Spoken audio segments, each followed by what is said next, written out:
Hi guys, तो आज हम देखने वाले क्रेजी नंबर 1 का न्यू वीडियो, गाना फार वीडियो जो पेल रहा है धर के, जो अश्लील गाने बनाते हैं उस पर रोस्ट किया है। देखिए, चलिए स्टार्ट करते हैं आज का वीडियो विशाल भाई चैनल से।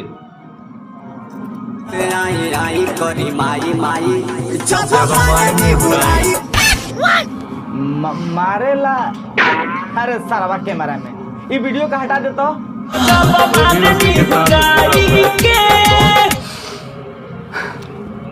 अरे सारा बता नहीं इहो गाना हटाओ, नहीं तो हम तोरा के निहुराई के मार दे।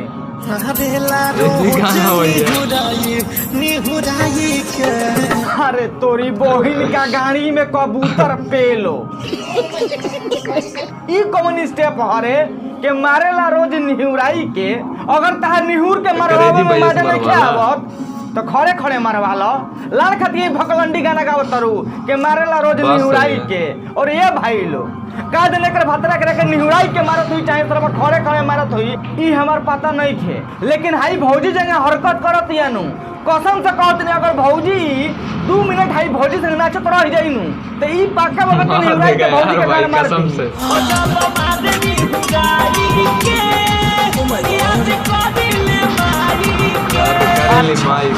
तो जब तार भतरा तारा के निहुराई के मारेला तो तू अपन माई के याद करेलू ना।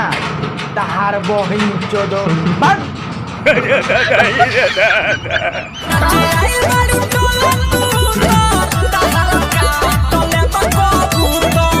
वाह का गाना बावे। हाई भौजी हाई भैया के गांव में मतलब उतर नाचे खातिर आ गइल बिया तो ई भैया कहत आवे कि तहार दोनों हम कबूतर काट ले। और भाई लोग तो हम लोग के काटेगा ये भौजी के लेकर कौन दो कबूतर बता हम लोग बतावे के ना क्या होता है, कमेंट करके बताइएगा जरा। ए भैया जी, जब तू इतना बतावते बड़ो तो इहे लगले इहो बता दो कि कौन चीज से कटब। हसुआ से तो आज जैसे संपर्क कर लो, हमारे गाइस बहुत हैं। हसुआ खुदा दोनों देंगे। आज जई हो 20 के या चली जई हो 20 के। आज जई हो 20 के यार, आज चल जई हो 20 के। ए भैया जी एकरा तो बढ़िया तू कुछ इस तरीका से गा देले रहता। सभी लोहार भाई आ जाना 20 को 20 के जाना है। आज चल जइयो हेर के। कौन ची हेर के रे? झांटी में के ढील और कौन ची? कसम से यार खतरनाक वीडियो है। सुनो यार फोन जरूर लगाना। तब भौजी के कहे नाम बावे कि यार तारा का हम अभियो ना देम कहे से तार ज्यादा मोट बावे। ए भौजी कैमरा मैन से संपर्क पसंद आवे हो ना रे? भौजी के पातर पसंद बा। अच्छा पातर पसंद बा। एगो काम करू, तोरो तो पातरे बनू। हां लेकिन अरे यार तो टेढ़ो बा। टेढ़ भी है, कोनो बात नहीं है।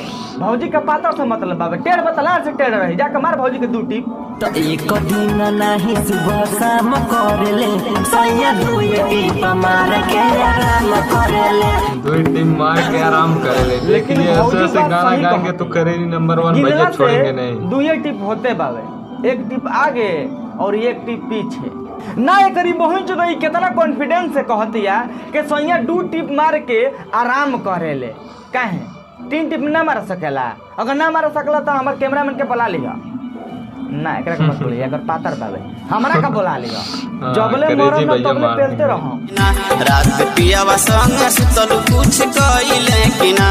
वाह वाह वाह वाह वाह वाह का गाना बा करी पे। मतलब एकरी बहिन चोदो सुनत रहलो रात पियावा संग सुतले कुछ भइले के ना। ए भौजी हम बतावत तनी भैया रात भर सरवा बेना हिलैलत। मतलब तो हम लोग का पता होई कि आजकल गर्मी के सीजन चल रहल बा। रात दिखाना अपन गर्मी देख लो, फेस पे मेरे देख लो, गर्मी बहुत हो रहा है भाई। अभी तो भैया रात भर बनेगा बेना हिलैलत, मतलब बेना डोलैलत। जब हरान लागत तो मुंह मार के सूत रहा है। सैया मरले बलाठी से दुखाता राती से। राती से दुखा सैया मरले बा लाठी से। ए भौजी लाठी से इहे लगले इहो बता दो सही है कि कौन चीज के लाठी से मरले बा। चमड़ा के लाठी से। चमड़ा का लाठी कौन सा होता है यार? सारावा के कैसे पता बारे का? लाठी नहीं होता है, गुज्जी होता है। दुखाता राती से। ओहो मतलब एक्टिंग देखत रहो भैया जी के ना। मतलब देखो लो कि कौन डांस के स्टेप मारत रहन। सरवा का जने काहे इनके देखला के बाद हमारे सनका लागत तनु कि भौजी के लाठी से नहीं मारल गई, ई भैयावा के कोनो गणिया में लाठी पेल देले बाबे, ओही से ई सब छपिटात आवे। लड़की न मिलो तो हवा ये पापा तो शादी करा दो लवंडा से। लवंडा से? अरे यार तू लवंडा से शादी करोगे? टाइम के सरवा युग शादी के बात होता रे भाई, हम सरवा पागल हो जाए। और भाई लोग तहनी लोग के बतावल लोग ई सरवा सन के लड़के नहीं के मिलती सन, तो ई सरवा लवंडा से शादी करे खातिर तैयार हो गइल बाड़ा सन। अरे सरवा ए रतन से भैया चलो हम मान लेतनी कि तू लवंडा से शादी कर लेबो, तो तहर बाल बच्चा कैसे खियसन, आ तू सरवा सोहाग रात कैसे मनेबे रे? रे सरवा अपने में सरवा गण मरौल करिया बात सही है। सारे तो नहीं गड़मड़ो करते चाहे तरवा ई पेला पेली करसन, हमारा ओकरा से कोनो मतलब नहीं के तू सरवा बीच में मत बोलिए। शादी करा दो लवंडा से। कसम से यार भाई रोना पड़ जा रहा है। अरे सरवा सन एगो काम करसन, दुनू गोड़ा जा सरवा उखी में एकर धक्का तू हिला दी है, आ ई तोर धक्का हिला दी, दुनू गोड़ा सेटिस्फाई हो जेबे सन। लेकिन ऐसा भकलंडी बात मत कहो तो सरवा के लवंडा से शादी करब। अरे सरवा तुम का कहिए कनी के ए कैमरा में वीडियो खत्म करार में सरवा नहीं खत्म करो। तो बस भाई लोग आज के वक्त चौधरी यहीं खत्म करता नहीं। आई होप कि हम लोग वीडियो देख के अच्छा लगलो, तो वीडियो को लाइक कर दियो लो, अच्छा ना लगलो वीडियो को डिसलाइक कर देना भाई, लाइक कर देना, सब्सक्राइब चैनल को जरूर कर दियो, सब्सक्राइब करना मेरा भी चैनल करो, जल्दी से आ जाओ सब्सक्राइब कर दो। नेक्स्ट वीडियो में तब तक के लिए बाय। तो भाई वीडियो कैसे लगा है कमेंट में करके बताइएगा। भाई जी का वीडियो आता रहेगा विशाल भाई के चैनल पे, तो जल्दी शेयर करिए, चैनल सब्सक्राइब कीजिए। वीडियो अच्छा लगा हो तो कमेंट कीजिए कैसा था वीडियो। तब तक के लिए बाय।